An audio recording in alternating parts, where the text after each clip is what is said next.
పొద్దున్న లేతే కేసీఆర్ చావాలి.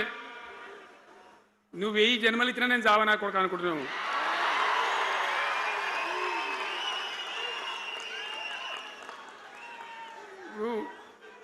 ఉట్టి మీద దాచిపెట్టింది.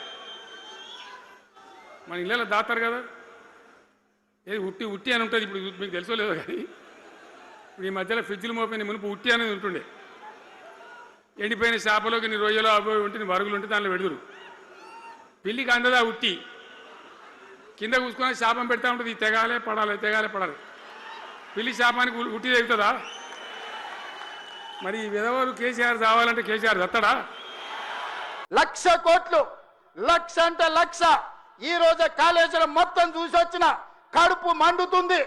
నిజంగానే ఈ చట్టాలు ఇవి లేకపోతే ఆటవిక రాజ్యమే అయితే అడవిలో చెట్టుకు ఊరేసిన తప్పు లేదు. 1,00,000 కోట్ల రూపాయలు గోదావరిలో మంట కలిపినందుకు పేరు మారుస్తవి, ఊరు మారుస్తవి, అంచనాలు మారుస్తవి, 1,00,000 కోట్లు దిగమింగుతవి.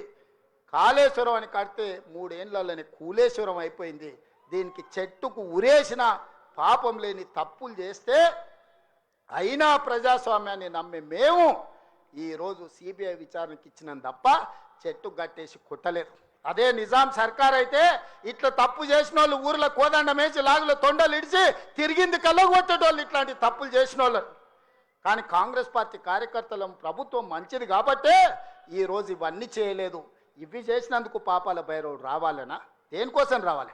మళ్ళా కొడుకును ముఖ్యమంత్రిని చేయడానికి, అల్లుని మంత్రిని చేయడానికి, సారాలో సోడా పోసేటోని రాజ్యసభ చేయడానికి, బిడ్డకు ఎమ్మెల్సీ చేయడానికి పాపాల భైరవుడు రావాలనా? దేనికోసం రావాలయ్యా నేను అడుగుతున్నా. ఈ కరీంనగర్లో ప్రజాపాలన పోవాలంటుండు ఒక దళిత బిడ్డ అట్లూరు లక్ష్మణ్, లేచి నిలబడి లక్ష్మణ్, ఒక దళిత బిడ్డను ఎమ్మెల్యేని కాదు ఇవాళ మంత్రిగా చేసినందుకు పార్టీ ఓడిపోవాలన్నా? జగిత్యాలలో ఇవాళ పొన్నం ప్రభాకర్ ఒక బలహీన వర్గాల బిడ్డను మంత్రిని చేసినందుకు ప్రజాపాలన పోవాలనా? ఒక ఆది శ్రీనివాసును విప్పు చేసినందుకు ప్రజాపాలన పోవాలనా? ఓ విజయ రమణారావును విప్పు చేసినందుకు ఈరోజు ప్రజాపాలన పోవాలనా? శ్రీధర్ బాబు గారి నేతృత్వంలో నడుస్తున్న ఈ ప్రభుత్వం ప్రజాపాలన పోవాలనా? మిత్రులారా మీరు చెప్పండి. కరీంనగర్ జిల్లాలో 3 మంత్రులు 2 విప్పులు ఇచ్చినందుకు ఈ ప్రజాపాలన దిగిపోవాలనా? నీ ఒక్కనికి పదవి ఇవ్వకపోతే ఒక దళిత బిడ్డ అడ్లూరి లక్ష్మణ్ మంత్రి చేస్తే నువ్వు చూసి ఓర్వలేను అని నువ్వు అసలు మనిషివేనా? గింత అసూయ, గింత ద్వేషం ఎవరికైనా ఉంటుందా కడుపులా?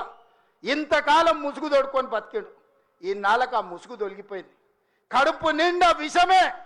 విషమున్నోడు ఇవాళ కడుపులో కత్తులు పెట్టుకొని కౌగులించుకుంటారు.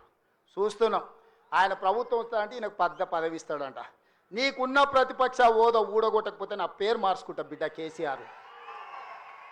2023లో నిన్ను ఓడగొట్టిన, 2024లో నీకు గుండు సున్నా ఇచ్చిన, సర్పంచ్ ఎలక్షన్లో పాతరేసిన, మున్సిపల్ ఎన్నికల్లో ఉప్పు పాతరేసిన, జూబ్లీ హిల్స్ కంటోన్మెంట్లో నీకు గోరి కట్టిన, వచ్చేసారి ఆ గోరి మీద మా కాంగ్రెస్ పార్టీ కార్యకర్తలు జెండా ఎగరేస్తారు.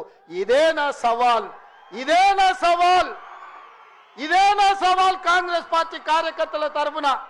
చూసుకుందాం కేసీఆర్, నువ్వు నేను వచ్చే ఎన్నికల్లో నువ్వు నేనా?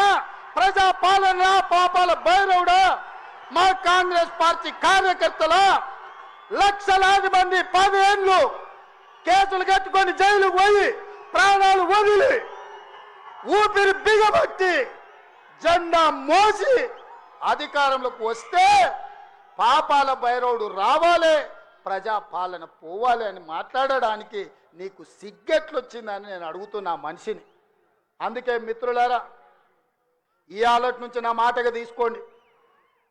ఎన్నికలు ఎప్పుడొచ్చినా ఒక్క మాట రాసి పెట్టుకోండి. చరిత్రల కేసీఆర్ గారు జగిత్యాలలో నిన్ను పాతరేసి 100 మీటర్ల లోతు గోతి తీసి పాతి పెట్టే కార్యక్రమం మా కాంగ్రెస్ పార్టీ జగిత్యాల కార్యకర్తలు తీసుకుంటారు. ఈ తెలంగాణ రాష్ట్రంలో ఈ ప్రాంతంలో ఒక చరిత్ర ఉన్నది. 94 నుంచి 2004 వరకు 2 సార్లు తెలుగుదేశం అధికారంలో ఉన్నది. 2004 నుంచి 2014 వరకు 2 సార్లు వైఎస్ఆర్ నాయకత్వంలో అధికారంలో ఉన్నది. 2014 నుంచి 2024 వరకు 2 సార్లు కేసీఆర్ నాయకత్వంలో ప్రభుత్వం ఉన్నది. 2024 నుంచి 2034 వరకు నేను మా మిత్రుడు మహేష్ గౌడ్ గారి నాయకత్వంలో ప్రజాపాలన ఉంటుంది. ఆనాడు వైఎస్ఆర్ డిఎస్ ఏ విధంగా అయితే 2 సార్లు పార్టీని అధికారంలోకి తెచ్చిండ్రో మళ్ళీ ఈరోజు చెప్తున్నా, అదే వైఎస్ఆర్ డిఎస్ నాయకత్వంలో ఎట్లయితే అధికారంలోకి వచ్చినామో ఈనాడు నేను మా మిత్రుడు మహేష్ గౌడ్ 2సార్లు అధికారంలోకి తీసుకొస్తాము, ప్రజాపాలనను ప్రజలకు అందిస్తామని చెప్పి నేను ఈ వేదిక మీద నుంచి చెప్పదలుచుకున్నా. చరిత్ర పునరావృతం చేసే బాధ్యత మాది, చరిత్ర నిర్మించే బాధ్యత నాది, చరిత్రలో సువర్ణ అక్షరాలతో లిఖించే విధంగా ప్రజాపాలన అందించే బాధ్యత మాది. ప్రభుత్వ ఉద్యోగాలు ప్రైవేటు ఉద్యోగాలే కాదు, హైదరాబాదు నగరాన్ని మహానగరంగా నిర్మించుకునే బాధ్యత మాది. కూలిపోయిన కూలేశ్వరాన్ని చక్కగా చేసుకొని మళ్ళీ నీళ్ళు అందించుకునే బాధ్యత మనది. పాలమూరు రంగారెడ్డి ఎత్తిపోతలు కావచ్చు, జూరాలు కావచ్చు, భీమా కావచ్చు, నెట్టంపాడు కావచ్చు, కోయిల్సాగర్ కావచ్చు, శ్రీరామ్ సాగర్ కావచ్చు, దేవాదులు కావచ్చు, సీతారామ ప్రాజెక్టు కావచ్చు, కాళేశ్వరం ప్రాజెక్టు కావచ్చు, మా మిత్రుడు చెప్పిన చిన్న కాళేశ్వరాన్ని పూర్తి చేపించే బాధ్యత నాది. మిత్రులారా, మీకు అండగా నిలబడి మీరు అండగా ఉండండి, నాతో పాటు నడవండి. ఎవడు వచ్చినా తొక్కుకుంటబోయే బాధ్యత మనం తీసుకుందాం. ఈ దేశంలోనే నేను చెప్పదలుచుకున్నా, ఈ దేశంలోనే అత్యధిక మెజార్టీతోని రాష్ట్ర ప్రభుత్వాన్ని ఏర్పాటు చేయడమే కాదు, వచ్చేసారి తెలంగాణలో 15 పార్లమెంటులను గెలిపించి రాహుల్ గాంధీని ప్రధానమంత్రిని చేసే బాధ్యత నాది, మీది. ఈరోజు ప్రతిన బూనుదాం, రాహుల్ గాంధీని ప్రధానమంత్రిని చేద్దాం. మీరందరూ సిద్ధమేనా? సిద్ధమేనా? సిద్ధమేనా? సిద్ధమేనా? అక్కడున్న వేలాది మంది సోదరులు సిద్ధమేనా? సిద్ధమేనా? సిద్ధమన్నోళ్ళందరూ చేయి పైకెత్తి పిడికిలి బిగించండి. వేదిక మీద ఉన్న సోదరులు కూడా, నాయకులందరూ నిలబడి చేతులు ఎత్తండి, మీరందరూ నిలబడి చేతులు ఎత్తండి. జై కాంగ్రెస్, జై జై కాంగ్రెస్. రాహుల్ గాంధీ నాయకత్వం, రాహుల్ గాంధీ నాయకత్వం. సంపూర్ణమైన విశ్వాసం వచ్చింది మిత్రులారా. ప్రజాపాలన ఔర్ ఏక్ బార్ కాంగ్రెస్ సర్కార్ అనాలి, సరేనా?